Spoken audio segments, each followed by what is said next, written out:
Good afternoon. Before we get started with the festivities, I would like to introduce to you Ms. Deborah Wright. She is Miss United World Mid-World 2022, and she's going to sing the national anthem for us. And she's a local girl from Lebanon, PA.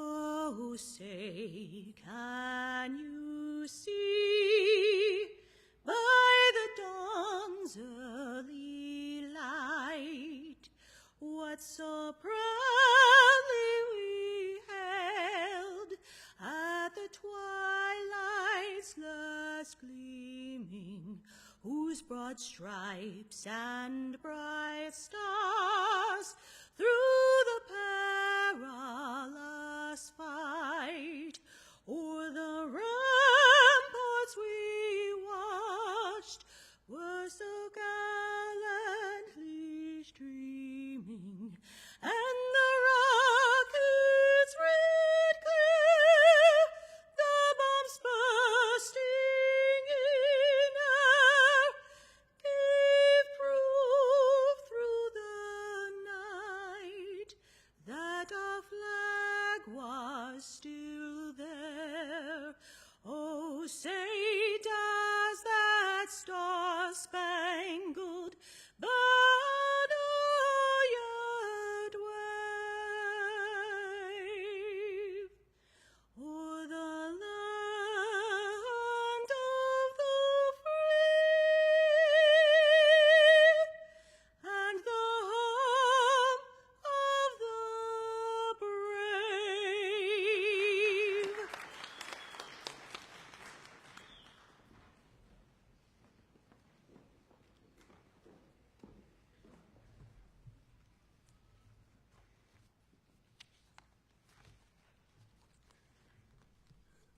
Thank you, Ms. Wright.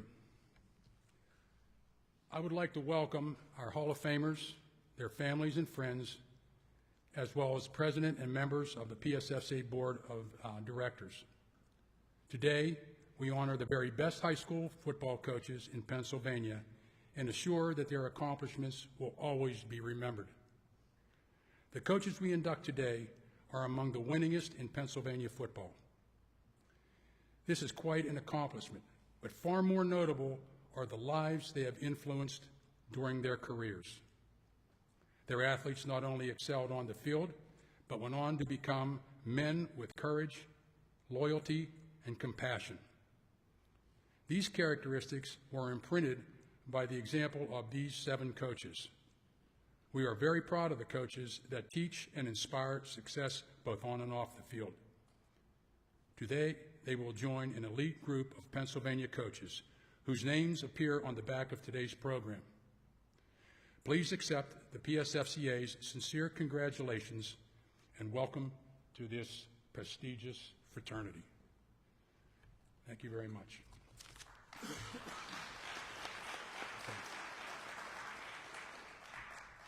Our first inductee will be Terry Bupp, and Steve Cotton will present him.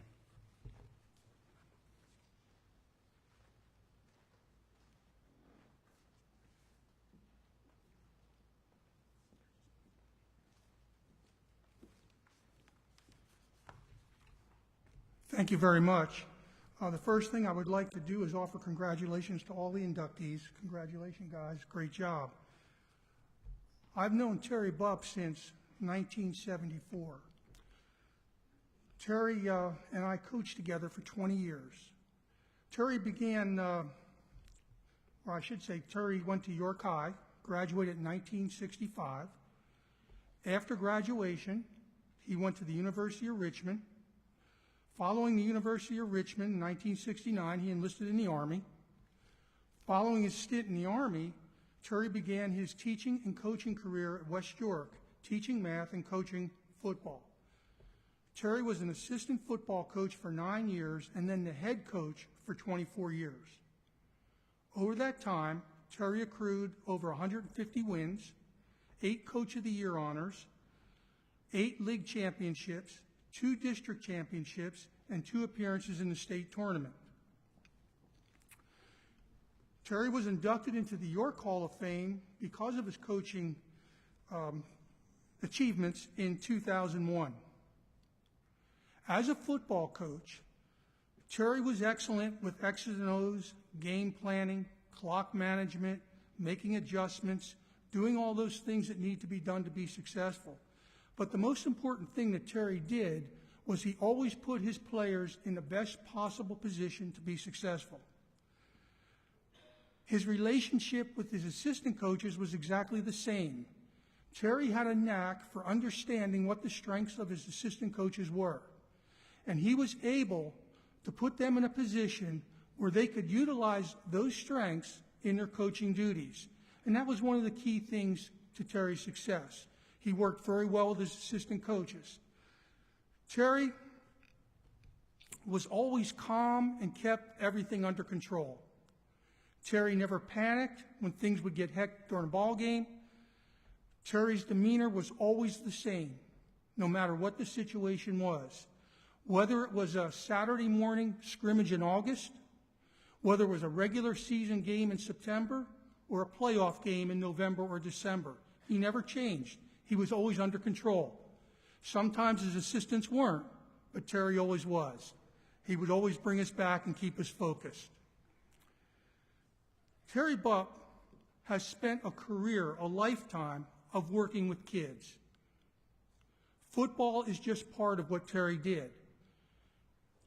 Terry, in addition to coaching football, was West York's head baseball coach for 17 years. He was a PIAA basketball official for 48 years, a track official for 18 years, a football official for 6 years. That's a combined 72 seasons of officiating. I found that to be rather outstanding.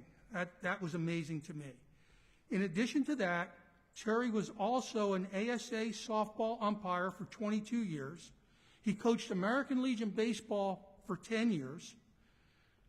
He served with the Special Olympics for 36 years as a supporter, a volunteer, a coach, and a manager. 36 years with the Special Olympics. He also established the West York chapter for the Christian Fellowship of Christian Athletes at West York.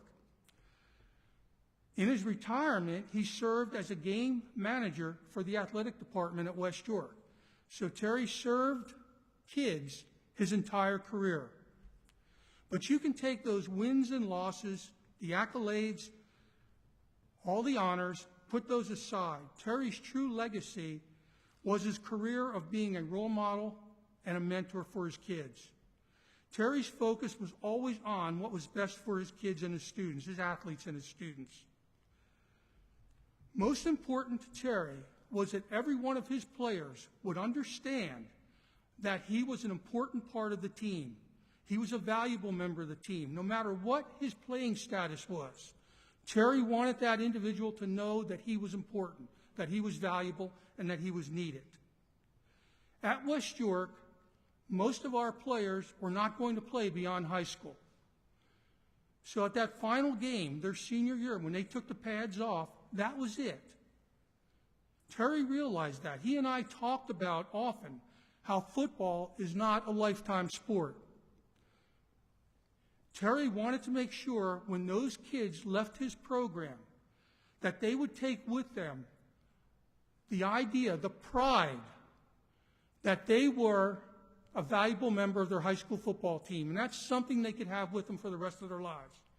I'm soon going to be 70 years old. I still remember my days of playing high school football. Terry is the same way. He wanted those kids to have that experience, to be able to remember with pride that they played high school football.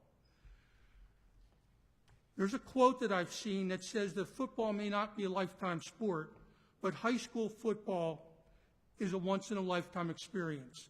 I don't know whose quote that is, but it certainly pertains to what Terry believed, what he wanted to leave with his kids. Terry's been an inspiration to his players, and many of them have gone on to coach in various levels of football, whether it be youth football, middle school, or high school programs. I can think of at least 4 of his former players who have been head football coaches alone in the York and Adams County League. I think that's a real true legacy for Terry. That shows what an inspiration he was to his players. The most difficult thing I need to share with you tonight, or this afternoon, is that Terry Bupp has been a true competitor his whole life. He was an outstanding athlete in his playing days at York High, football and baseball. He was a competitor as a coach. He wanted to win as much as the next person. He always wanted to win the right way, but he wanted to win. But right now, Terry is battling his most difficult opponent.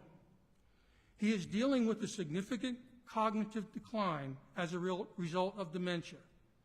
And he's dealing with that opponent with the same spirit and courage that he exemplified as a coach and teacher throughout his career.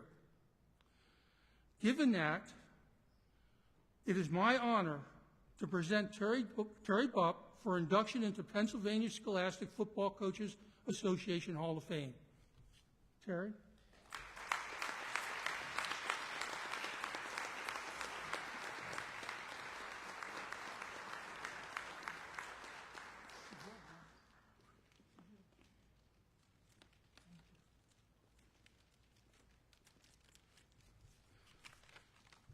Now, I'm going to assist Terry with his speech. These are some things that Terry feels strongly about and wanted to say. This is definitely the top achievement of my coaching career, and I want to thank the Coaches Association for giving me this great honor. During my career, there were many people who encouraged me and supported me and believed in me.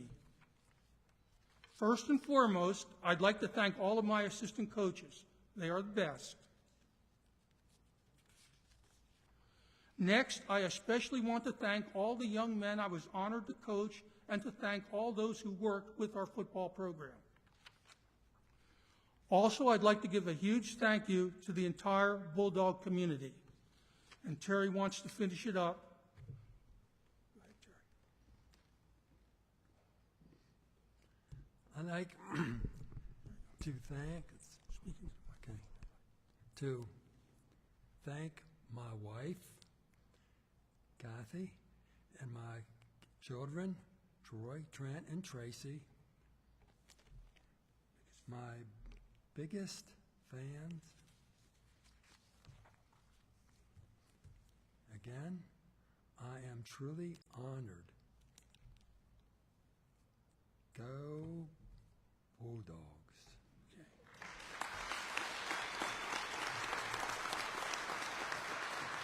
Good job, buddy. Good job. Congratulations.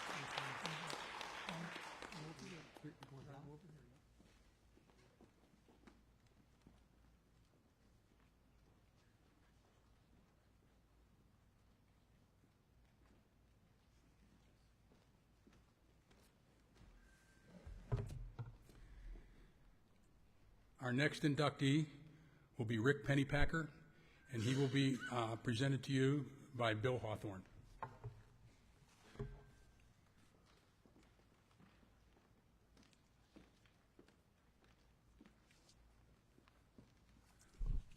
Thank you, Bob. First, I would like to congratulate all the coaches who are being inducted today into the PSFCA Coaches Hall of Fame, as I'm sure the impact that you had is a powerful one that affected players, parents, and communities alike during your coaching career, and most definitely beyond the last word said at today's induction ceremony. Today, I'm fortunate enough to be the one to introduce Rick Pennypacker, the man who reinvigorated a Pottsgrove football program, a Pottsgrove school district, and a Pottsgrove community with a sense of pride that went further than just football games that took place every Friday night for the 29 years that he walked the sideline on a field that appropriately is named after him. Rick made the Pottsgrove football program a community family that persists until this very day. Because of that, I believe now is the appropriate time to acknowledge his own family, who sacrificed numerous family events and times together to allow Rick to coach generations of Pottsgrove Falcon football players. To his wife, Ann, to his daughter, Liz, sons, Matt and Ross, who in his father's footsteps, Ross is enjoying his own successful coaching career as a Villanova defensive coordinator. Pottsgrove thanks all of you for your contributions to the Pottsgrove football program, and most of all, allowing Coach to shape and mold the thousands of football players that he coached during his tenure at Pottsgrove. Along with Rick, they were mainstays at Pottsgrove who made Pottsgrove a better overall place. During his career at Pottsgrove, Coach Pennypacker enjoyed many accomplishments and accolades on the gridiron while doing what he loved best, teaching young men the game of football. These are only some of Rick's accomplishments, as I would include them all, but we'd be here for a lengthy period of time. 237 career victories, 9 PAC championships, 4 District 1 championships, 6 undefeated seasons, numerous Coach of the Year honors by Philadelphia and local media, the Nike Class AAA PA State Coach of the Year. He was a victorious head coach in the East-West All-Star Game. He was inducted into the Montgomery County Coaches Hall of Fame and the Tri-County chapter of Pennsylvania Athletic Hall of Fame. However, I believe none of these great achievements are Coach Pennypacker's greatest accomplishments. You see, Rick Pennypacker made every young man who put on the maroon and white believe that they were going to win each and every time they stepped on the field. But more importantly, he made them understand the importance of not only being just winners, but true champions in all facets of life. And that is Rick's greatest accomplishment. As he always said, he came to Pottsgrove not only to produce great football players, but even more so to vital to today's society. He coached the game of football to make young men understand the importance of being great future employees, husbands, fathers, and positive contributors to society. Well, Coach, there are thousands of young men who you did just that for, and we are eternally grateful. And with that, I present Pottsgrove's greatest football coach, teacher, and mentor to all, Pottsgrove's very own Rick Pennypacker.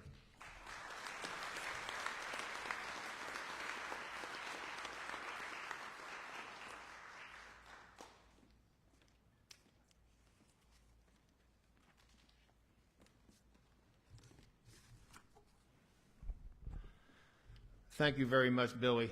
I am honored to be introduced by Bill Hawthorne. He's a former player of mine, former assistant coach, and now he's leading our program. And I could not ask for a better person to follow me and follow my footsteps. Someday he'll be standing up here, I can guarantee you that. I also want to thank the PSFCA for this tremendous award. I traveled throughout the entire country years ago when I worked for the Glazier Clinics giving speeches, and I always was amazed that the best coaches I've ever come in contact with were in Pennsylvania. I think that we have the best coaches, and I think we have the best players in the country. I also want to congratulate the other inductees. I read your bios, and I'm kind of humbled to be standing up here with you. All of you have made a great impact in this high school football in Pennsylvania, and I want to congratulate you guys. This award is really not about me. I was blessed with many great things. I had the best assistant coaches in the country. My assistant coaches, some of them lasted with me for 20, 25, 30 years the entire time I was there. And Coach Hawthorne is just one of those. I also had a tremendous administration. I had a great superintendent, principal, my athletic director, Gary Dorenzo, and all of my support staff, the trainers, the doctors, all the people that helped us, on Friday nights with Pottsgrove football. I had the greatest parents that anybody could ever want. I can count on one hand the number of problems I had with parents over my 30 years at Pottsgrove. And also, most importantly, are my kids, my players. I was blessed enough to coach the greatest football players any coach could ever want. Tough, hard-nosed, and some of them are here right now. Jermaine Thaxton, who played linebacker for me, went on to West Virginia University, go Mountaineers. And another one, Chris Beasley, who went on to play fullback at Pitt University. And how a West Virginia coach lets a kid go to Pitt, I don't know.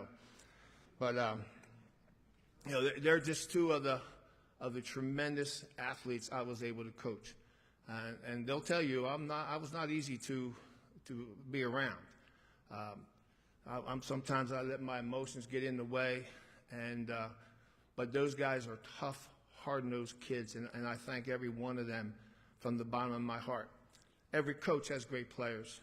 I had some great players, but it's the other kids, the fringe players I call them, that come in as sophomores and you look at them and say, you'll never play a down of football for me. But 2 years later, they're making all-league because of their hard work and the way the coaches coach them. So I want to thank all of my players. I also want to thank my family, Billy, and I'm sure that every other coach up here is no different than me, but Billy mentioned some of them. My wife, Ann, who has been with me for 46 years. I got married in August and had a son in August, so you can see that I missed anniversaries, birthday parties. But my wife, Ann, is probably one of the greatest people I've ever met. To my daughter, Elizabeth, my sons, Matt and Ross, excuse me, they have sacrificed so much for my career. I missed weddings. I missed birthday parties. I don't think I ever went to a parent-teacher conference in my entire career. I missed so many of their school activities so that I could stand up here. And I thank them. My daughter Elizabeth, my son Ross, and my son Matt. Also, my grandchildren, Riley and Sam, and the three that are on here, Paige, James, and Emily. They will be my legacy. My football wins, my coaching career, when I'm passing away and gone, they will be my legacy, my family. So I thank them very much. I promised my wife I would keep this short, but I have to tell a story. And I've always said to myself, whenever I get in front of a crowd again, I'm going to tell this story, and I have to do this, and you'll see why. I was able to play and coach with and play for the greatest coaches I've ever been around. My high school coaches, Merle Bainbridge, Bobby Stipler, Jerry Seislove, Dave Finkbeiner. My college coaches, Bobby Bowden, Frank Signetti, Chuck Clausing. Some of you guys in Western PA, you know those guys. Offensive line coaches. All of you know Alex Gibbs. Well, I played for Alex Gibbs in West Virginia. I have the utmost respect for those guys. But there's one coach that changed my career.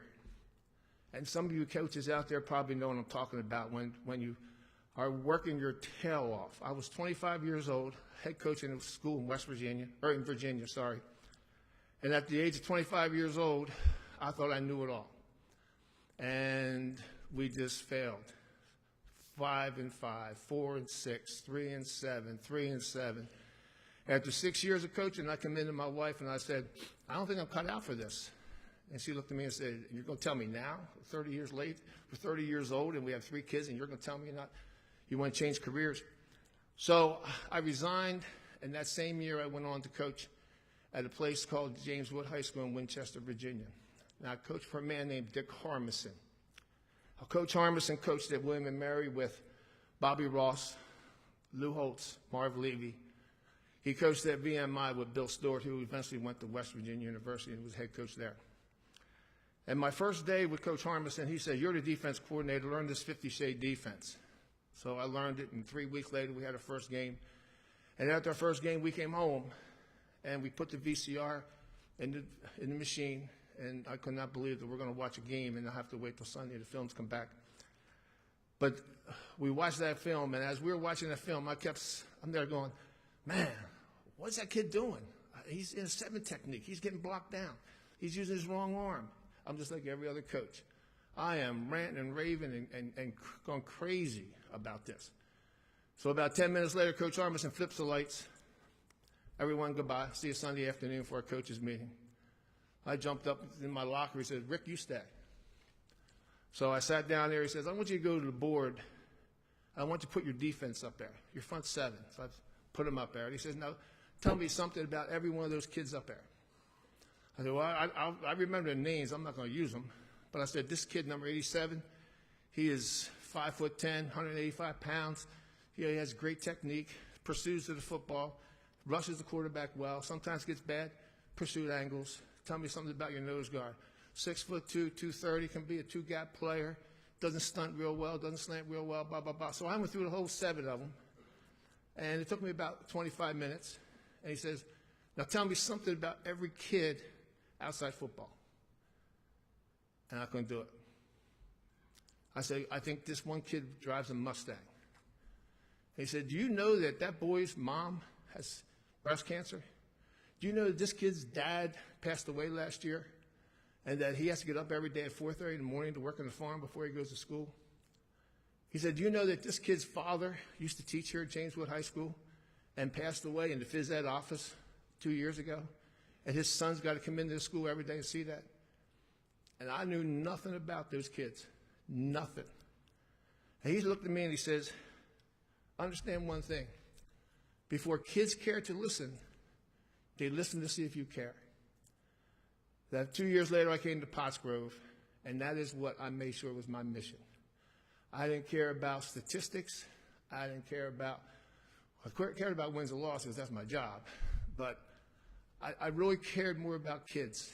And I think there's a lot of coaches today who care so much about schemes and so much about these things that we forget about those 16, 17-year-old kids.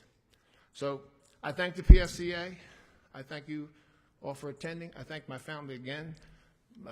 Jermaine and Chris, thank you for making the trip. Billy, I thank you, and God bless everybody. Thank you.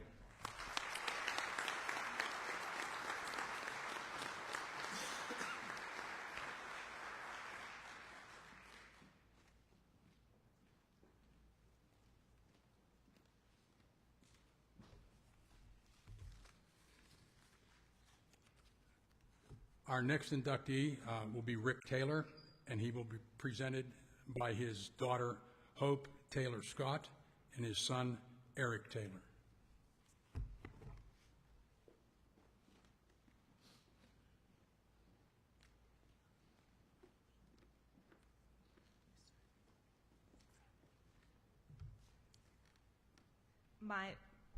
My brother and I spent our childhood running through the halls of Springfield High School. Saturday mornings were for football. Eric was the water boy, proudly standing alongside the team on the sidelines. I wore a cheerleading outfit made by my grandmother with a pin that proudly said, "Coach Taylor is my dad." 21 years after my father's coaching retirement, I continue to walk the halls at Springfield High School, now as a teacher and a coach myself. And while our father retired many years ago, his legacy lives on. Yes, there are awards like the induction into the Hall of Fame and trophy cases with footballs painted with team records. But more importantly, there in the classrooms, in the halls, and on the fields are former players who are now coaches and former students who are now teachers, and they continue to share stories of Mr. Taylor or Coach quite often. For many of them, he was not just a teacher or a coach. He was a mentor, looking out for the young men in his care, guiding them, encouraging them to become the best they could be. In some cases, he was a father figure. Not too long ago, one of my colleagues shared with me that Coach provided him with the respect, support, and kindness that was missing from an absent father. Coach provided him with the structure and motivation that he needed to grow as an athlete, a student, and a young man. He explained that he is not sure what direction he might have gone had he not had the tough love and attention given to him by Coach. He now has become the mentor, coaching his own student athletes and instilling in them the same values bestowed upon him by our dad years ago. There are many stories like this one, from opening the school early in the morning for players to shower in the locker room where there was no hot water at home, to bringing his football players together to help clean out homes in the community that had been destroyed by flooding from terrible storms. My 3 children are now experiencing just how much an impact their papi has had on the Springfield community. I was walking into school one day with my oldest son and another teacher who had taught with my father. The teacher turned to my son and said, "You know I know your grandfather," to which my son replied, "Yeah, he's a legend." Dad comes to their games or concerts, and it becomes a reunion of sorts. Handshakes and hugs, former players yelling across the stands, "Yo, Coach!" Dad always turns to me with a story about who that was and what their name was. He remembers everyone. At the end of Dad's coaching career, he told reporters that he had been blessed for 31 years to do exactly what he had dreamed of doing all of his life, be a phys ed teacher and a football coach. And while he is grateful for the accolades, his love and his focus has always stayed true to his players. "How do you summarize over 3 decades of coaching?" a reporter once asked. His response was honest. "You don't remember it by wins and losses. You remember the kids." Congratulations, Dad, on this honor for the coach, teacher, and mentor you have been to many.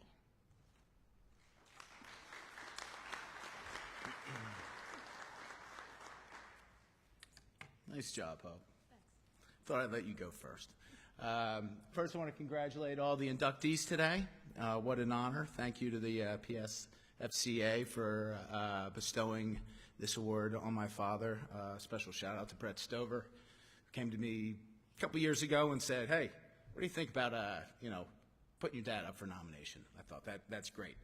COVID hit, we didn't hear anything. Things sort of shut down, and I am just so honored to be standing here with you guys. So congratulations to the other inductees. Special shout out to my mom. She kept our family together during football season.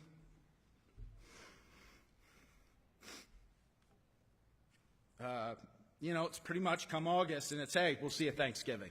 But like Hope said, we were always at Springfield. I ran those hallways. I was the water boy before water boys became famous. Dad, I could read off all your numbers, all your Central League titles and how many kids you put in, all Delco. But I'm going to approach this from a son's perspective. Dad was always very humble. Rummaging through the attic when I was a little kid, and I found this huge box of trophies. And I was like, "What are these? These are great. There's so many of them." And my mom said, "Well, those are your father's trophies from when he was little, through high school, through college.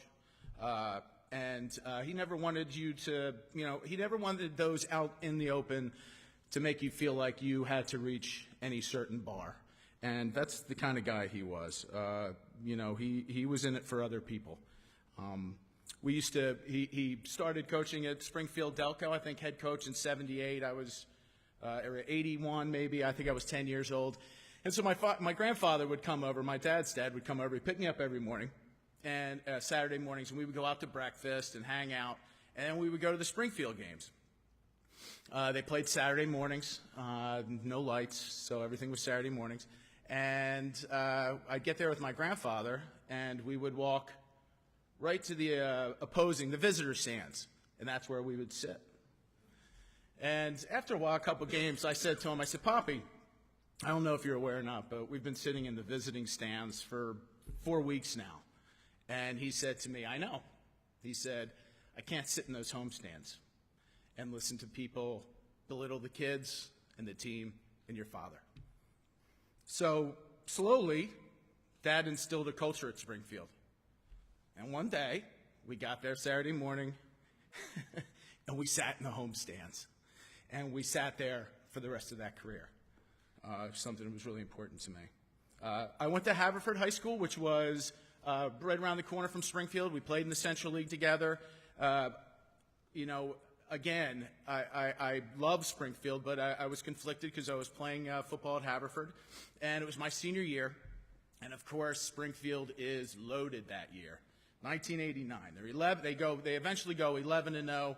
The PIAA, with how weird it was back then, never even got a sniff at the playoffs. One of the best teams I've ever seen. But I was excited. This was my year. I had scouted Rick Taylor's Springfield Cougars for 16 years. And I knew what he was going to run. When I stood on that defense, I knew what play he was sending in. I knew what was going to be in. They went on to beat us, stomp us, 35-9. But we did score the first ever points against that Springfield team that season. They went on, like I said, to be 11-0. When I was asked to do the induction speech, I reached out to a couple of your players, a couple of people you might know. And I'm going to go ahead and read their words to you. They couldn't be here. Barry Stevenson, who is in the crowd today, was my father's defensive coordinator, especially for that outstanding 89 year and the playoff year in 94. Two things I clearly remember that make him a great coach were his organization and his trust in his assistants. He prepared a daily practice script for each of his position coaches. Every practice minute was detailed so that time was not lost, and everyone was involved at all times. Also, the season's scouting schedule is right before tape that was just sent to your huddle account.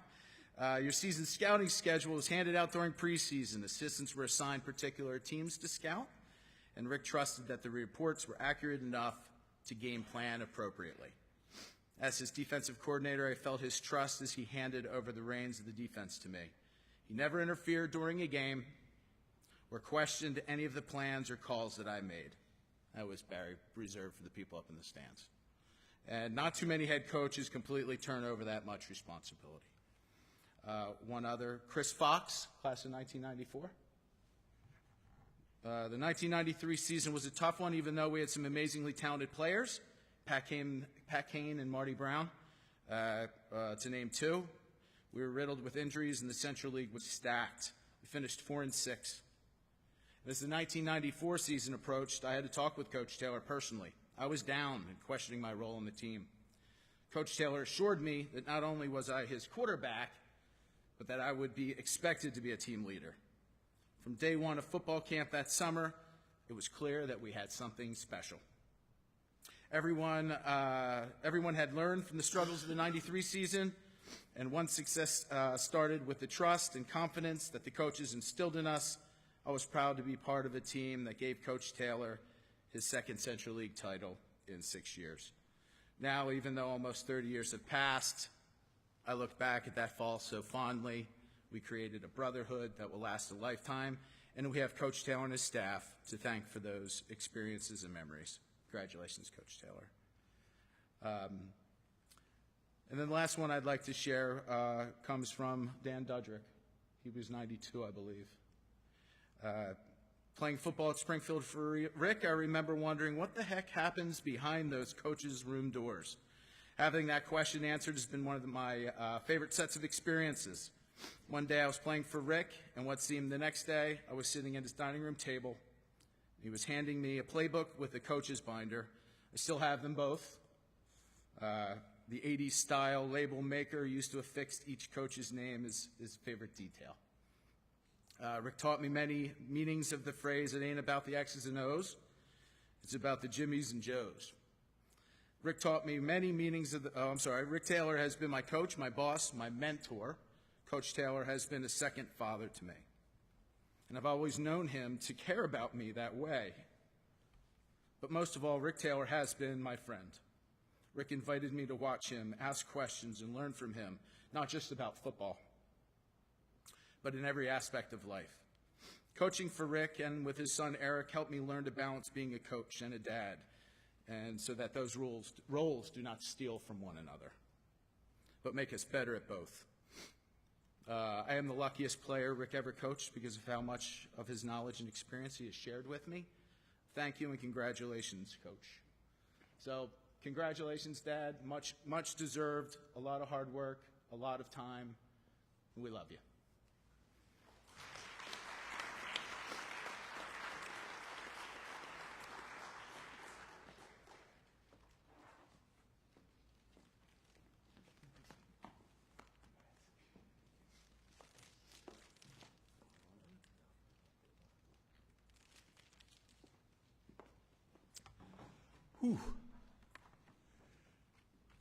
I didn't have to promise him one thing to lie about me. Rick Pennypacker, congratulations. If you notice in the program, I'm just below Rick, and somebody gave me new parents. Now, realistically, I was reading your bio. I will accept the 9 titles he had. as part of my own. The Pac-10 championships, let's just, add those on, and we'll be even. Again, like everybody, I really like to thank the association for their vote of confidence in me in being elected to the Hall of Fame. It's a true honor. Also, to congratulate all of the other inductees. It's overwhelming when you read their bios and what they've contributed to their programs and their schools, but very richly deserved. When I first started coaching football back in 1969, and the interesting part is when I went through the bios, I kept looking and going, how old's this guy? Huh. And then I realized I couldn't find anybody as old as me, except one, but I won't mention that. I was just another rookie coach. It's what I wanted to do. It was important to me. And I was ready. I thought I knew, a good bit about the sport. And I was an assistant coach for a former Philadelphia Eagles quarterback. I found out very quickly how little I knew. He was incredibly patient with me, spent time with me, taught me as much as he could, or, as you would put it, as much as I could absorb. And as time passed on, he left, and I applied. Now, he left only for 2 years. I took the first year, and I was thrilled to do it, but I thought, well, I won't change much because he's coming back. So he came back and got permission to take another year's sabbatical to finish his doctoral work. I wasn't real happy about that, not because he didn't deserve it, but because I really was anxious to start my own program. He came back for 2 years, and then I was fortunate enough to be given the job as head coach.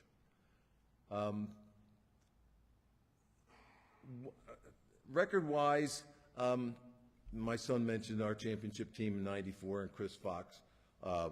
We finally made it to the state playoffs. And we had a pretty good team. So we played Downingtown. And Aaron Harris was their tailback. For the coaches, you know Aaron Harris because he played at Penn State and he was really good. And so were 9 other kids who went on from that team at Downingtown to play D1 football. We didn't have 9 kids to play D1 football, but we went out and we fought. We lost, but the kids just beamed with pride of what they had accomplished. I learned early on as an assistant coach that the most important people you could find were the people you were going to put on your staff. You had to have good assistants. If you didn't, you had to do everything by yourself and trust that you knew what you were doing. I was blessed. I hired some assistants, Barry being one of them, as my defensive coordinator. We actually had scrimmaged, I think, a little 7-on-7 against each other when he was head coach at Garnet Valley. And so we got to know each other, and I felt, hey, I can't coach everything, so this is going to be his responsibility, and boy, did he do a great job for us. I was blessed beyond that with good assistants year in, year out. Without that, you can't succeed. You can't do it all. You just need their help. The other thing, and I don't think there's a coach alive that would argue with this, you need support from your family. As Coach mentioned down there, you miss certain holidays, birthdays, different things that are going on within the family. You need those people. They are your family. They are your life. My greatest achievement in life is sitting right there. My daughter teaches and coaches at the high school I spent 35 years in. My son was on my staff for 5 years.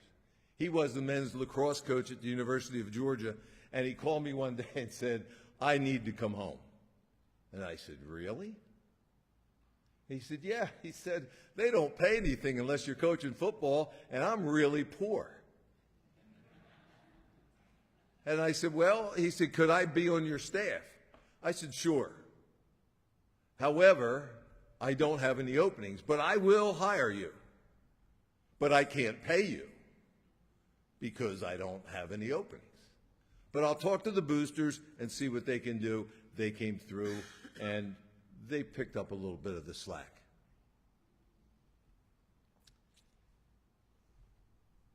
Last but not least, you can't be a head coach or even an assistant coach in football unless your wife is supportive. And I had that support for 31 years coaching football. We celebrated our 53rd wedding anniversary this year, and it just gets more special every day. Without her, I could not have done what I accomplished. There's no way. So, thank you to the Hall of Fame Committee and Association for the honor. Thank you for my children supporting me. And thank you to my wife for being at my side.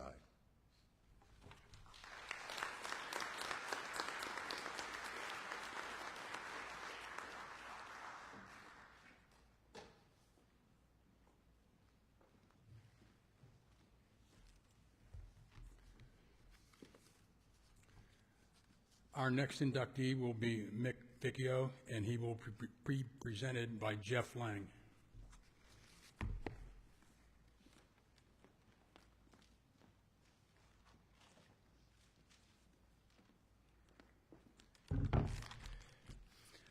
My name is Jeff Lang, and I'm the head football coach at Governor Mifflin High School. It is an honor for me today to be part of this ceremony and the induction of these great individuals up here into the Pennsylvania Coaches Hall of Fame. Congratulations to each and every one of you and to the other inductees that are already here. I've had the honor of coaching with Mick Vecchio since 1992. Like so many coaches that have coached with Mick and the players that have played for Mick, he has been more than my boss, more than the head coach of the Mustangs. He has been a mentor and a father to us all. If you read Mick Vecchio's biography in the program, you will see that he's just another one of those coaches that had a great coaching career, turned the program around. Statistics like 181 victories, 10 league champions, 3 district title game appearances, and his most notable victory, his last victory against Harrisburg in 2017, a #1 state-ranked team with Micah Parsons. But what makes Mick stand out among all the coaches is the relationship he establishes with his students, players, coaches, friends, and family. If Governor Mifflin decided to change his name to Coach Mick Vecchio, I don't think anyone in the community would blink an eye. For years, he was a Parks and Rec director of our local pool who established relationships with so many people in the community. He has mentored and motivated so many students, athletes, parents, coaches to be the best they can be in whatever they do, because this was the way of Mick Vecchio in everything he did. He was never one to sugarcoat things. He didn't tell you what you wanted to hear. He told you what you needed to hear. But he would take the time to help you do what you needed to do. Mick, like so many people here in this room today, you have come to see you getting inducted here. I can't imagine where or what my life would have ended up being if our paths would not have crossed back in 1992. For all of us, I want to thank you for being who you are and for all the time you've put into helping shape our lives to where we are today. Ladies and gentlemen, our next inductee to the Pennsylvania Coaches Hall of Fame, Mick Vecchio.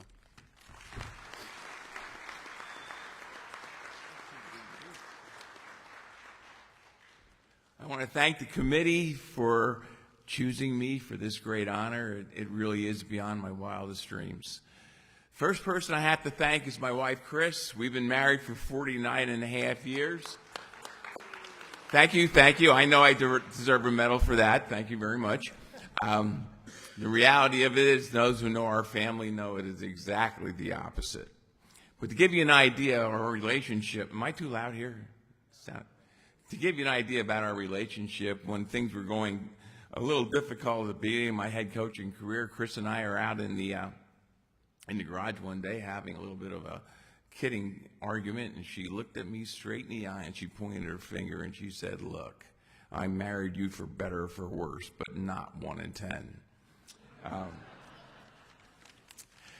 Her support throughout the years is unparalleled. And the contribution our 3 sons have made to our program, I mean, a sincerely helped our program's success. My oldest son, Michael, in his senior year, we needed to win in a game and the field was total mud. We were so happy after the victory, he tackled me. As I'm going to the ground, I pull my hamstring, I can't get up, but then again, who cares? We had a winning season. Mike went on to be our defensive coordinator for 15 years. He was also an all-league linebacker at Steinitz College. Our middle son, Frank, he led us to our first victory our first Lancaster Lebanon League championship. Frank was our quarterback. Frank went on to Steinitz College and set every passing record they had down there. And there are a lot of people out here who think I don't like to pass. I don't get it. Our youngest son, Doc, one Saturday morning, he comes into the coach's room. We're playing McCaskey, a 10:30 game. He throws an envelope in my desk, and then he leaves. I open the envelope, and it's a note from his mom. She said, "If you want to win, get the ball to Doc." So I listened, like all of us men do. I listened to what she said. Down in McCaskey that day, Doc carried the ball 40 times for 260 yards. We wound up beating McCaskey pretty good. Our coach at the time was Scott Fellman. Scott Fellman, after the game, shakes my hand, has a smile on his face, and he says, "I hate your kids," which was a major compliment. Our quote, stereotype adopted son, Ben Decker, who's been with us in our family for a long time. Benny flew up here from South Carolina just for this event, and how neat is that, really? The next group of people I must thank are Pat Dully and Dave McCoy. Those guys hired me, and they stuck with me when things weren't looking so good. And there was a time when things were bleak those first couple of years. The next group, I wouldn't be standing here if it wasn't for them.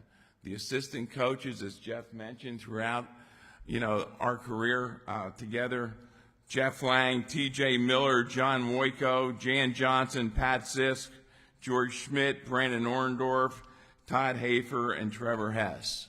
Along with that group, I have to give a special thanks to Dawn Kuczynski. She was our Parents Club president and a tremendous filter for me. She knew we were together so long. We were such good friends. She knew what I liked, what I didn't like, and she would crunch everything down to, Mick's not going to want to do that, and that was it. So she was a tremendous filter. The other group were my personal friends, my brother Frank, Lenny Persidual, Mark Gerhardt, and Scott Gall. These guys were the friends of mine who I could talk to who weren't football coaches, but I could throw something by them and they'd have something good to offer, and above all, I knew it wouldn't go any further. The loyalty we had among each other over all those years, I just can't explain how neat it was. Just to give you a quick story, I'll take a little time for a quick story. During our lean years, it was a Saturday morning after a loss on Friday night, and I said to Jeff, "Hey, you want to go hunting this afternoon?" He says, "Absolutely not. I have no interest in going hunting." And I said, "Come on, 3 hours, we're going to get everything off our mind." So we go up to a friend of mine who had a farm down near us. His name, Mr. Stolfus, an old Pennsylvania Dutch guy. And Jeff and I drive up, and we pull up, and we park up here in the hill, and his house and the barn is right there in the bottom of the hill, so I walk down. knock on the door, and Mr. Stolfus answers. Mick, how you doing? Glad to see you. And, we go at it. And I said, hey, can we hunt? And he said, sure you can. I started walking back, and he said, oh, Mick, come here. I got to ask you something. My mule over there, you can see in the corral there, he can't see. He's blind, and he's lame. And the vet told him, I have to put him down. Now, Mick, I don't have the heart to do it, but will you shoot my mule? And I look at Mr. Stolfus and say, I don't want to shoot your mule. And he said, come on, Mick, please. I said, okay, I'll do it. So I'm walking back up to the car, and now my head is starting to spin, and I'm saying to myself, boy, am I going to get Jeff on this one. I get to the car, and I said, Jeff, we're not going to hunt here. That guy just told me that we were the worst linemen in the country, and he said you as a coach were terrible. Jeff, he has me so upset, I'm going to shoot his mule. I grabbed my gun, and I aimed at that mule. Bang. All of a sudden I hear, boom, boom. And Jeff says, I got 2 of his mules. Let's get the heck out. Or 2. I screwed it up. 2 of his cows. Let's get the heck out of here. But anyway, that is definitely the kind of loyalty that I've been around throughout my adult life. Girls, don't worry down here. He did not really shoot the cows. It was a joke. So now I ask myself, how am I gonna become a coach? How am I gonna get a coaching philosophy? When I was in high school, my head coach was Dick Cuck. He was just a tremendous all-around person. Him and I were very close until he died at age 90. Along with that, an opponent who's also in the Pennsylvania Hall of Fame, John Gursky, who we played against, who I really, really respected, because John's teams were always tough, well-prepared, and very basic. The next time, so now I go on to college. When I get to college, a new line coach comes with us. He happens to be with me today. His name is Ed Little, sitting back there. And he was a great line coach, really a good line coach. But he was also our conditioning coach. Now, as a conditioning coach, we all hated him. But boy, were we in shape. We did, this was big back then for you guys, I don't know if you remember this, we did up-downs, 5 and turns, 20 and turns until the cows came home. And I don't mean the cows that Jeff shot. But my good buddy from college, Stan Zavilla, who played defensive back for us, said, we didn't win because we wanted to win. We won because we were afraid to lose. And it was true. It was true. But I bring all this up because Coach Little gave me a major part of my coaching philosophy. We conditioned a lot. I really felt that if your team is in better shape than you, it gives your team confidence, a lot more confidence, and brings the players together quite a bit. So thank you very much, Coach Little. Now I get to become a teacher, go to Governor Mifflin, the only place I ever was, and I get to coach with Mark Snyder and Larry Zadilla. These guys taught me how to organize a practice and pretty much how to do things right. And above all, they taught me how to have fun with the kids. Because as you football coaches out there know, football practice is not fun. So you got to add to it to make it a little more bearable for the players. And to give you an idea, Mark, Larry, and I only coached together for 2 years. It's about 50 years ago. We are still best friends. So now I become the head coach. And things aren't great. We're not doing really well. But the kids believed in the coaching staff, and the coaching staff believed in the kids. And throughout that time, we thought we were doing things right, and we were persistent with it. I think The word persistence is one of the most important words in the English language. If you want something bad enough and you're persistent and stick with it, that's how you get it. During that time, I had an opportunity to talk with Mike Williams. And I asked Mike, how the heck did he come up with so much success? And he told me that when he first became the head coach, they weren't successful right away. They had winning seasons, losing seasons, sort of like we were. He said, but then they got a group of kids that really wanted to win, and things really took off. Well, in 2006, we had some pretty good kids coming back, and the coaching staff knew it. And we made our summer conditioning a little bit harder. We're walking off the field one day, and one of our two-way players, Ryan Bricker, asked me, he said, Coach, do you think we can beat Wilson? And I said, Ryan, not only do I think we can beat Wilson, I expect to beat Wilson. Well, that group of kids went on to beat Wilson. They're our arch rivals, and we haven't beaten them for a long time. Twice that year, once during regular season and once in the second round of the playoffs. And they set a school record and won 12-2. That's when things really got rolling. Following year, after we've lost to a lot of good seniors, we go out to start the first day, and our quarterback, Sam Eagleson, who was a returning starter, says, Coach, can I talk to the team before we start? And I said, sure, go ahead. And he goes in the huddle with the kids, and he starts to say, look, last year was great, but we're going to create our own legacy here. We're going to be every bit as good as that team last year. Now, I'm outside the huddle, but I'm listening carefully to this, and I'm saying to myself, Sammy boy, this is not going to be easy, what you're expecting. Well, he backed up what he said, because that team went also 12-2.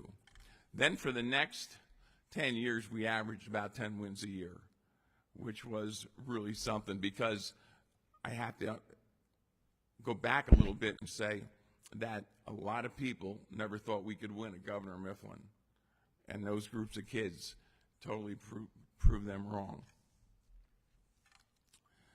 In my last year as the head coach, Jeff brought it up a little bit earlier, we played in the second or third round, I forgot which, of the playoffs, Harrisburg, and they were really good. I mean, they were the real deal. They had Micah Parsons. I don't know if you guys ever heard of him or not, but he was a pretty good football player in high school. Well, anyway, Sunday at supper, we're sitting there having dinner. Now, this will really shock you. We were having spaghetti, I might add. But anyway, my oldest son looks up and he says, Dad, it's going to rain on Saturday. It's supposed to rain on Saturday. And we both smiled to each other, because that's exactly what we needed. And we get up to Harrisburg that Saturday afternoon, and it is raining. And it is freezing and really, really cold. And, well, anyway, our game plan was pretty simple. We wanted to give the ball to Isaac Rujas, who played fullback for Navy and just graduated a few days ago. And we gave the ball to him, and we expected Isaac to get 3 yards. And then we expected our lineman to push him another yard. Now, me being a math teacher, that's 4 yards. We do that 3 times in a row, you got a first down. And that's what we did. And we did it again and again and again. Well, anyway, we did it so well that day, it worked so well, that we wound up beating the number 1 team in the state 26-14. The following week in the district championship, we played Manheim Central. We lost the game 30-29 in one of the best high school football games I was ever involved in. But the reason I'm telling you this, you don't usually talk about losses. The reason I'm telling you this is because right after halftime, the kids go out to start the second half. Coaches are leaving, and Mike and Doc stay back with me, and we were discussing, should we go for an onside kick or not? And, well, we went for the onside kick. We got the onside kick, but that's not why I'm telling you this story. here we are in a district championship. I'm coaching with two of my three sons. In the heat of the battle, we're making a very important decision at that part of the game. And then those two guys go out, and I'm left by myself, and I'm saying, oh, my goodness, it doesn't get any better than this. And that was a major highlight. I wish that all the kids that I've ever coached and been a part around Governor Mifflin could be here, because I sincerely accept this award on their behalf, because they're the guys and the reason why I'm standing here. In conclusion, I have only 3 athletic goals left in my life. And those 3 goals are very simple. They are to beat Mike, Frank, and Doc in pickleball. Thank you very much.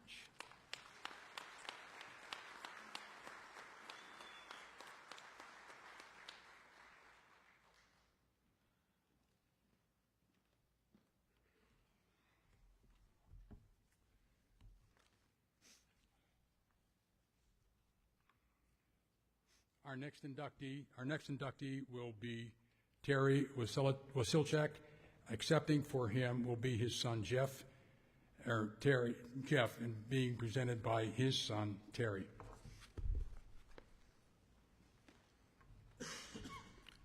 I do not have a speech prepared, but so with that being said, I would like to introduce my father Jeff, taking his father's award.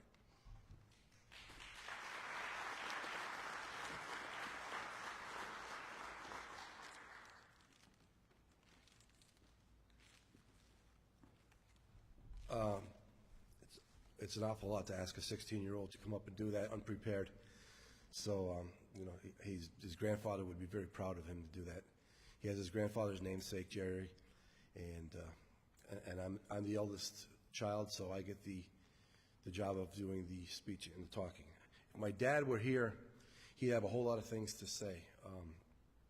Probably some good stuff too. I cannot hold a torch to what he would have to say, so I'm going to be very brief in my remarks, and let his accomplishments speak for themselves. So the first thing I want to say is I want to congratulate all the other inductees. Great men, great resumes, and they're humble guys. You can tell they're humble guys, but they deserve everything they get, and it's really an honor to have my dad's name mentioned with these gentlemen. So congratulations, gentlemen. We'd like to thank, as a family, we'd like to thank Steve Jervis. He's the coach at Lackawanna Trail. He's also the District 2 rep for the Coaches Association. He's the guy who nominated my dad and did all the legwork to get him the nomination and to get him inducted into the Hall of Fame. Thank you, Steve. Thank you to the Coaches Association and the Hall of Fame for recognizing our dad, his accomplishments, and putting him up among, when you look at the names on the back of the program, putting his name with that group of people is really, really amazing. So thank you. It's a great honor for our family. We're very proud of our dad's accomplishments. Just a little bit of information other than what's in his bio. He was a first-generation American. His both parents weren't born here. They didn't speak English in his house, so he didn't speak English till he went to kindergarten. And I think he did a hell of a job making a great career and a 32-year career as an educator at Lakeland High School up in the northern part of the state, up near the Scranton area. So we're thrilled that he's been recognized for all of his accomplishments, his hard work. And I'd like to say thank you from our family and from the Lakeland football program. Thank you.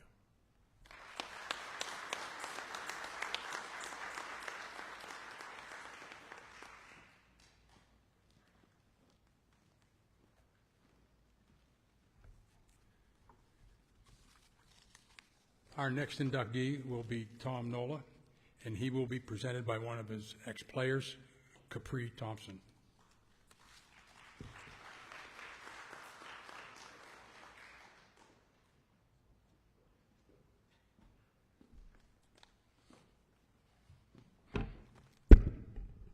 Hello, everyone. And first, I would like to congratulate all the incredible men presented here today. My name is Capri Thompson, and I was one of Coach Noll's quarterbacks during his incredible reign. Simply put, Coach Knoll was an incredible man of very few words. For instance, our pregame speeches were as simple as this: the time has come now for us to do what we got to do. You guys always do it, and we need it done one more time. Somehow, some way, you guys always get it done. Your impact instilled life back into the Clarion community, my family, and touched the lives of countless others. This induction is well-deserved, and your wife and I are beyond proud to be here to share it with you. With that, Coach Knoll, somehow, some way, you too got it done. Congratulations, Coach, and it's truly been an honor to play for you, to play with you, and to sit back and watch you receive your flowers. Ladies and gentlemen, Coach Tom Nola.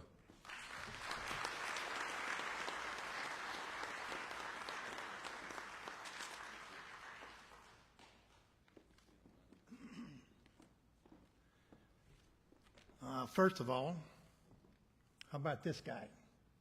I just saw him on Friday, an alumni basketball game. I said, Capri, you want to come out to Harrisburg and come to the Hall of Fame I'm being inducted into? He said, heck yeah, Coach.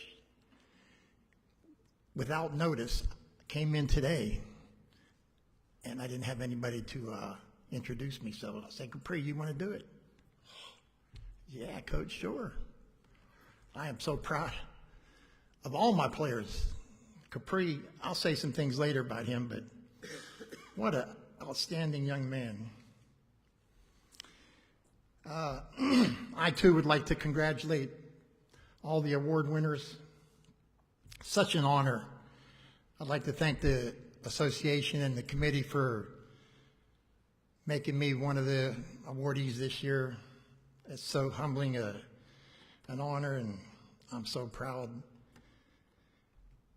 At this time, I'd like to thank two people that helped me a lot through the nomination period and everything.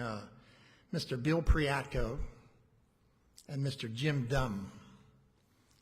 Both helped me with guidance, giving me confidence and things I had to know throughout my coaching career that neither one could make it today, one because of a wedding and one because of health reasons. But I really would like to thank them a lot. One of the biggest reasons, but not the only reason, that I believe I was selected would be that no matter who you play, we played whoever was on our schedule, and we accomplished one major record that Southern Columbia doesn't have. They got all the records. They got the most wins, they got the most championships, they got the most everything. But we have a 66-game winning streak.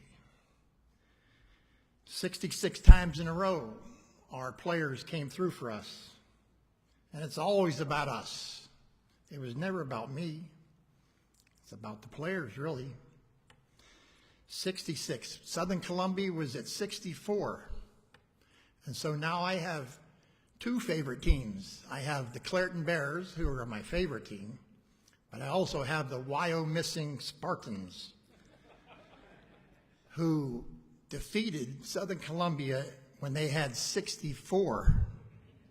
So our record is safe for another 4 years at least. So they're our second favorite team, the Wyomissing Spartans. Let me tell you something about our teams.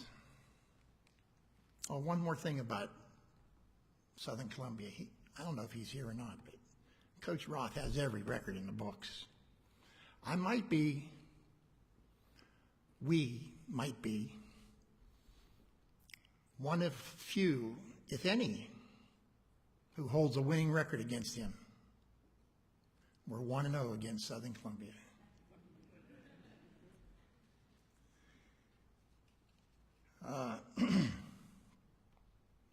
Our teams that won those 66 games, I had so many great players. And one of them he played in the Big 33 game, which is happening tomorrow. He scored on the opening kickoff, took it back. Ohio got the ball. One play, they fumbled. Next play, quarterback threw a pass to Tyler Boyd. It's Clareton 12, Ohio nothing. So Tyler Boyd, he was one of the players, but I had so many great players, so many good players too that turned out to be good people. Here's one of them right here. You know, sometimes we get a little bit of a bad reputation for, not doing the right thing, but these guys, I can tell you, they always did the right thing. Our players had so much confidence. I'll tell you two little quick stories. One, we're playing down Heinz Field, and we got done with our game, and the biggest school in our whole WPIAL is North Allegheny. They come on the field, they line up for their exercises. They lined up all the way to the goal line, through the end zone, past that, all the way back to the end. And they have like 112 players on the team. We were there with 30. And our players looked at me and said, "Coach, man, we can beat them." I say, "Look at those guys, they're huge." "Doesn't matter, Coach, we got them, man, we can beat them." They had so much confidence in what they could do. Unbelievable. Like another time, we always dressed in our game uniforms the day before, so they wouldn't forget anything if it was an away game. So it was always in their locker then, so they wouldn't forget. But anyway, we practiced on Thursday. We had a bad practice. We weren't running our plays right. At the end of practice, I said, "Guys, you're going to go up there. There's going to be an ambush waiting for you. The referees aren't going to be on your side."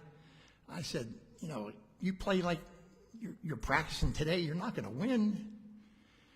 I didn't even ask him this. What do y'all say? We said, "Coach, we got this." Every time they said, "We got this." Amazing. Those guys are just amazing. And that's why I'm up here, because I had such good people and good players.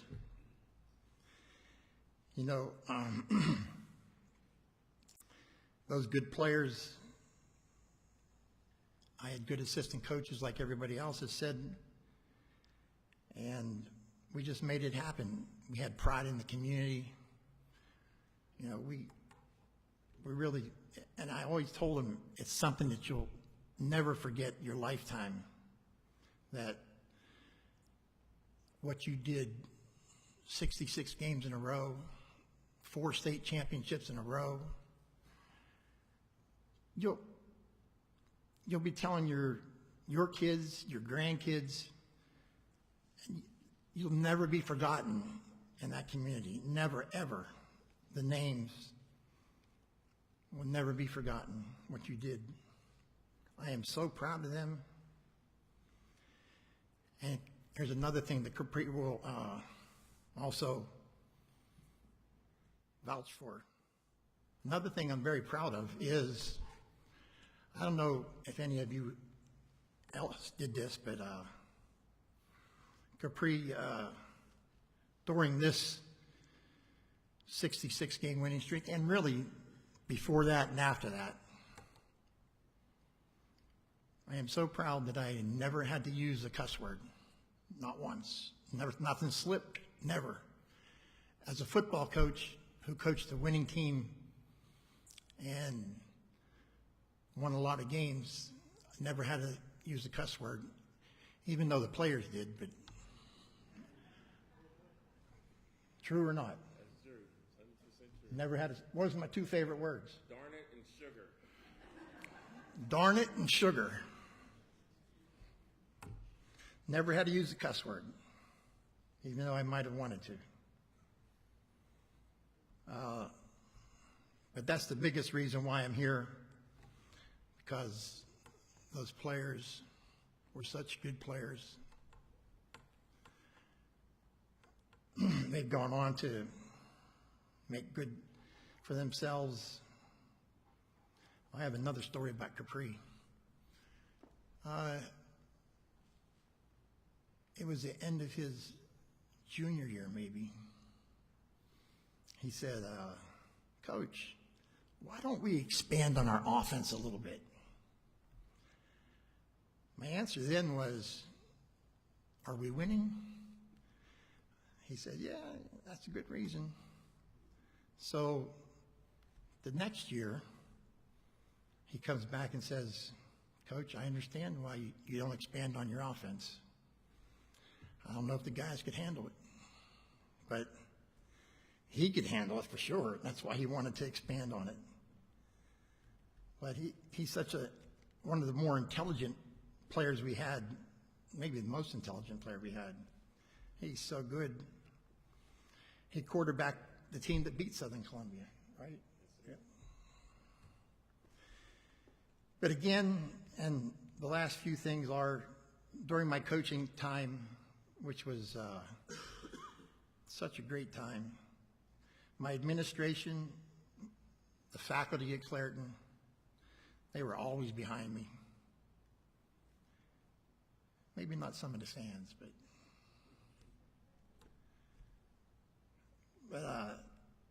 but the people who were mostly behind me and gave me all my support were my family, who's listed in the program. My wife is out here. She always gives me confidence and advice, and she's always with, like all these wives up here, of these people up here, that she's the best. I love you. I would like to mention one more person. My mother, who is no longer with me right now, but she came to every game. She never missed every game. She was 70-some years old, coming to every game. If somebody said something up in the stands, she went right over to him and said, that's my son. Oh, they didn't say anything more.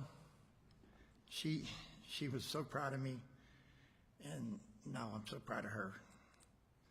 But that's all. Thank you very much for the nomination.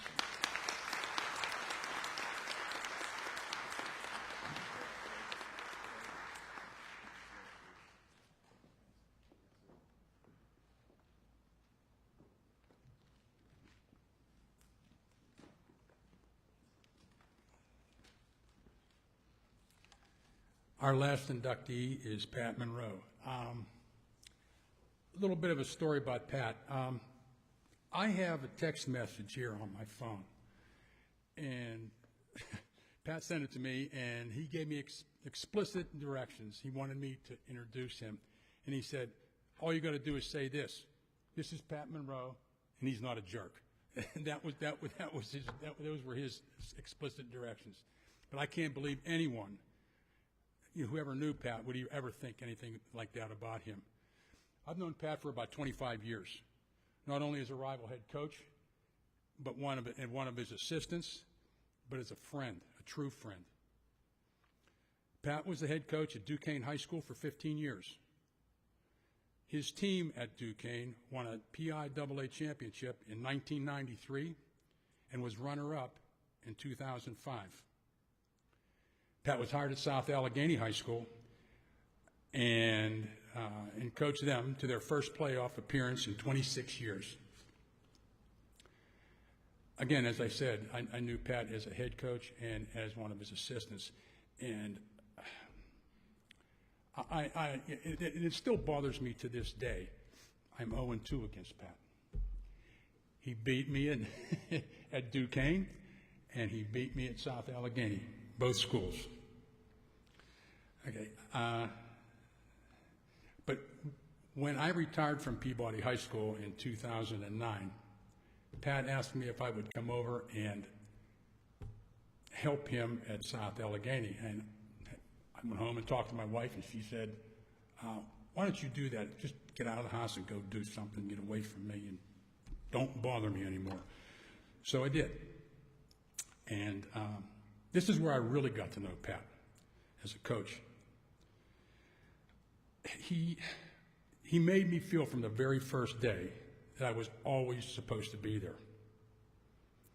I also discovered how much he really cared, not only for his athletes, but of all the students at Duquesne and South Allegheny. People have asked me how hard was it to go from being a head coach to an assistant, and my reply has always been, there's no finer head coach to work for than Pat Monroe. It is my honor to introduce to you Pat Monroe, and he is definitely not a jerk.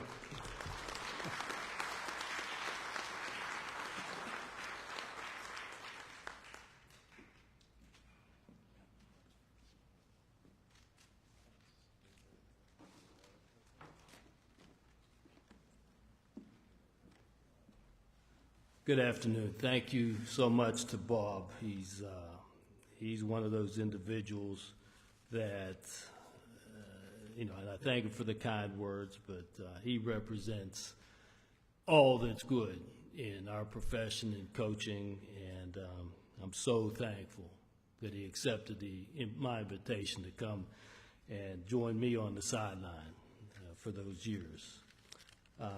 Standing up here, I'm feeling a little bit inadequate, and not in the coaching perspective, but in the husband perspective. I've been married for 36 years to my wonderful wife, Becky, but I've got folks here that have been married 53 years, 49 years, 46 years. You set the bar a little too high, and I know I got a lot of work, Beck. I'll keep working at it and see if I could match these guys or excel beyond them. I'm overwhelmed, obviously, like everybody else here at this honor. I got emotional when I saw friends of mine that came up and players that played for me, my assistant coaches that made the journey, and you can't believe how much that means to me and to my family. Family is obviously everything, and I wouldn't have been able to do this without my wife, Becky, and my beautiful daughters, Sarah and Caitlin, and everything that I've done has had impacted on them and their lives, and I thank them for their support. It's a rocky road sometimes. It's a lot of waves in the water in terms of the whole coaching world, and we all know that. And I just, I'm so grateful that the comfort of knowing that you were with me there for every step of the way means the world to me, and I'm glad you enjoyed the crazy ride that we took together. Obviously, I want to thank the PSFCA and the officers and the selection committee for selecting me to receive such an honor. These individuals who are a part of this organization, it's coaches, it's current coaches and retired coaches who make a lot of additional sacrifices on top of their own coaching to travel from throughout all ends of the state of Pennsylvania to meet at various times, to carry out various responsibilities, all in the interest of the enhancement of high school football and all the positive experiences derived from that. And those are sacrifices, and I have a lot of respect for each of those individuals who are here and who aren't here that make that type of sacrifice, and appreciate your commitment. And and I certainly appreciate this honor more than you'd know. And I received a lot of messages since it was announced that I was going to be part of that, and there's just not enough time or words to express my gratitude to all the people who sent well wishes to me as a result of this award. And my goodness, it just warms your heart to think of how people feel, and it's amazing. To me, this award represents it represents people, because this is a people profession. You deal with people in a variety of different capacities, and the people that I've come across over my career, it's just amazing. Talk about my family. My sister Diane is here. I appreciate that. She's been big supporter of everything I've done, throughout my career. My sister-in-law Jenny is here, and her husband Ken, and Ken's mom Pat. Thank you for coming. And a little side note, and this would be to Tom. They live in Wyomissing. Okay, so they're now your favorite people in the audience here. Okay. Their daughter's a Wyomissing graduate. She didn't play, but she's a graduate of Wyomissing. This is such a monumental award for me and for everybody associated with the programs that I represent. It's so humbling to be included in this circle.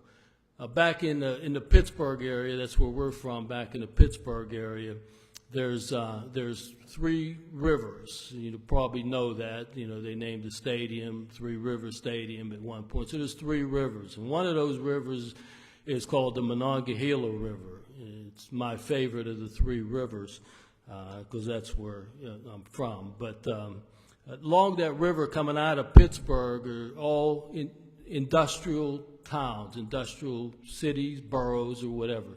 But traveling out of the city of Pittsburgh down the Monongahela River, you have it starts with the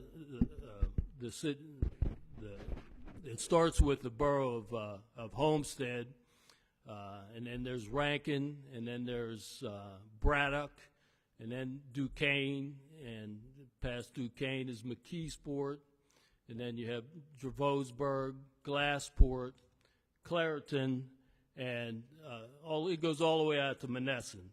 And with my induction, along with that at Tom's from Clairton, all those communities are now represented here in the Pennsylvania Hall of Fame. You're talking Steel Valley, it's George Novak, and it's you represent Steel Valley and also Braddock, which is Woodland Hills. Then you have George Smith at McKeesport. Those of you who know George. You go on towards Monessen. Monessen, you have Jack Scarvell and Joe Gladys. These are people along those lines. So with obviously in the famous Chuck Clausing also representing Braddock. And with Tom and I's induction into this Hall of Fame, now that entire Mon Valley is now, those proudful communities are now all represented here in the Coaching Hall of Fame, and that's something that is very, monumental to me. At this point, I'd like to pay a little posthumous respect to my own high school football coach, because we all had one, and you're lucky if you get a good one. The legendary Mike Kopelovich from Duquesne, he was meant much more deserving than me to be inducted into this Hall of Fame, and it's at the root of anything that I did as a football coach. And all of my high school football teammates would attest to how Cope established a standard of excellence, of discipline, of toughness that basically embodied the identity of Duquesne football for decades. I also had the privilege of playing for Joe Paterno at Penn State, and what stuck with me from Joe was the fair treatment of all of his players, regardless of their on-field contribution, and Joe's demands for academic commitment, and that's something that molded my my personal approach to coaching. So I've been very fortunate to be around some, high quality people. I'm extremely proud to represent the school district and the city of Duquesne up here. It's where I grew up, where I went to high school, and where I had the privilege to coach for 15 years. The people of the city of Duquesne are the most rabid fans and love supporting, both football and basketball. And 15 years ago, that historic high school was forced to close its doors. The doors remain closed for now, all right, at least. But the memories of the actions that took place on those fields and those courts will last a lifetime. There's a phrase around Duquesne Share that said, "Dukes for life," and you can't get any more true than that. And I'm also extremely proud to represent South Allegheny High School. After my tenure was forced to end at Duquesne, I was very fortunate to be named as the head coach at South Allegheny High School. It's where my wife, Becky, grew up. She grew up in Port View, and that's where she graduated from high school. So it had special meaning to me. I, along with several members of my staff, were welcomed with open arms and treated very well by everyone we encountered. Playing games at historic Glassport Stadium in front of large crowds, hopefully rekindled a passion for the game of football, which will endure for years to come. And like I said, this award's more or less about people. That's the way I look at it. I've had the great fortune to coach alongside some of the finest people you could imagine. The 39 coaches that worked with me, along with the 4 athletic directors, the 6 equipment managers, the 5 athletic trainers, and the 3 statisticians, and the 5 cameramen, all share equally alongside me in this honor. I've got stories about each and every one of them, as you gentlemen sitting there well know, and can't tell them all now. And someday we will get together and tell all of them one more time. Probably maybe at a place, Clancy's, or some nice place. It's truly a unique group of people. And I'm just giving you a little quick, because I know we've been there for a while, but it's just a couple of things. Within that group of men, who I trusted to work alongside me to impact the lives of these kids, were 4 police officers, including 2 chiefs of police and a police lieutenant, a mayor, 2 pastors, 3 former head football coaches who came back, Bob being one of them, to coach with me. One went on to become a college head football coach, another college defensive coordinator, 2 WPIAL and state championship basketball coaches, WPIAL championship girls basketball coach. I had 2 former professional football players, 7 Division I football players, 10 of our former football players, a district magistrate, school teachers, 7 school teachers, a football official. I don't know why he went over to the other side, the dark side. I never wondered why he did that. 4 behavior specialists, people that really cared and knew how to have an impact on children. And together we did our best to have a positive influence on the players we coached, and also have some fun along the way. I'm forever indebted to these individuals, and for their expertise and the time and sacrifice that they made away from their families. One of my favorite parts of the experience has been to have 6 of our coaches over the years have the opportunity to coach their own sons, with another 3, including myself coach their nephews. And one coach got an opportunity to coach his brother. And personally, I had the opportunity to coach alongside my nephew and my cousin at one time throughout my career. And these types of experiences, I'm sure, were very special to them. I would like, along with congratulating all the coaches, I'd like to personally congratulate my friend and my colleague and my rival, Tom Nola, for his award. The Duquesne-Clairton rivalry was perhaps the greatest in high school football when it was in existence. And the 66-game winning streak will hopefully remain unbroken forever. And you know, Tom, that when I look at the list of names of the teams that Clairton defeated throughout that historic run,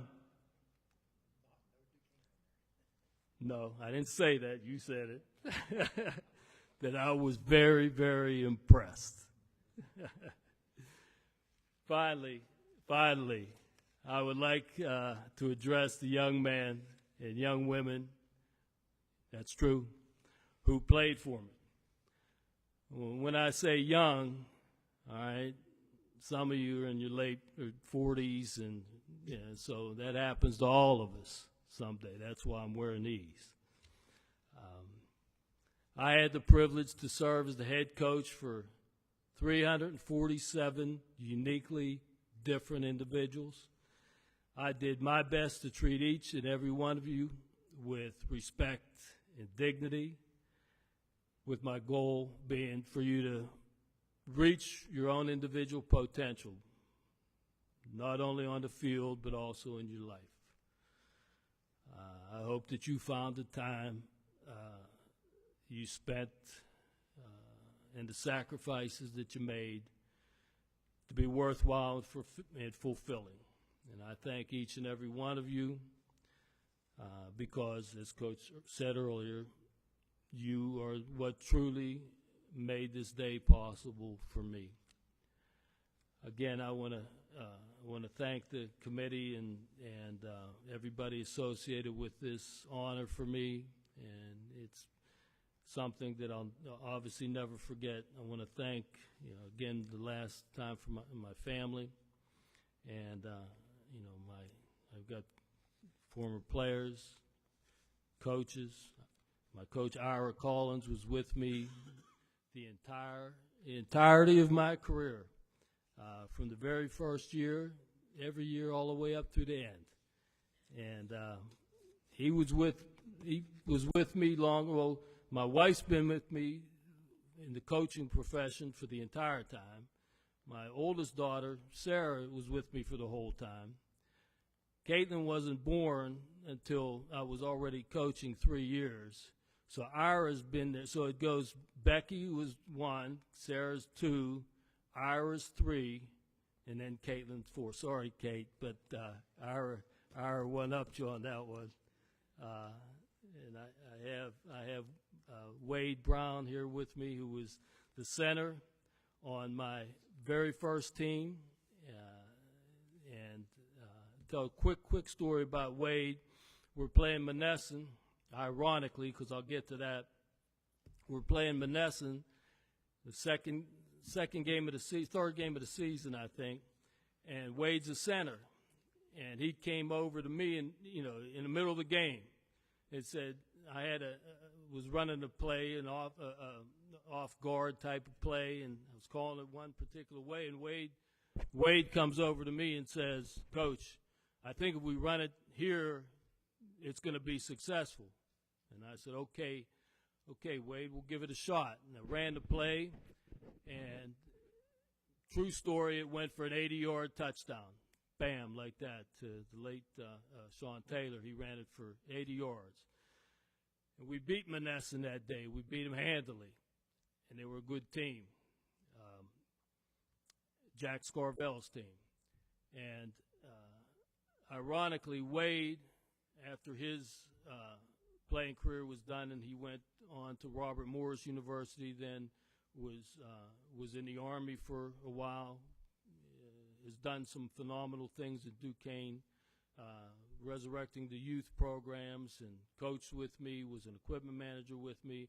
He is now the head football coach at Monessen High School for the place of Joe Gladys, a place of Jack Scarvell. And Monessen was just about to fold their tent. They had to forfeit games the year prior to Wade taking over. Wade took over the program last year and took them to the WPIL playoffs in 1 year. And we all, root for Wade, and I'm certain that someday he'll be in a position such as I am to receive acknowledgments. And Jimmy Leftwich, I have Jimmy Leftwich here, who's, if I had to paint or develop and create a player that represents all of what a Duquesne High School football player would be, it would be Jimmy. And I thank you for coming. Thank you, everybody. I appreciate it. Appreciate the committee, and we'll see you down the road.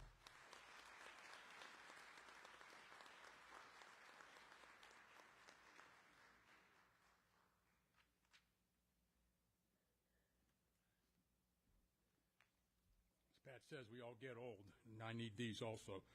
So I would like to thank all of the friends and family of all the inductees today, and I would especially like to thank the staff of Bishop McDivitt for providing us with such a superb facility. I think this is great, and the cooperation that they gave was beyond expectations.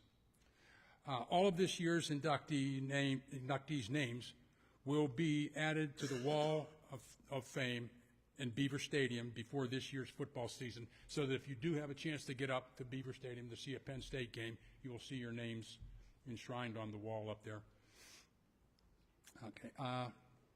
Again, from myself, the PSFCA, and all in attendance, a sincere congratulations to these 7 well-deserved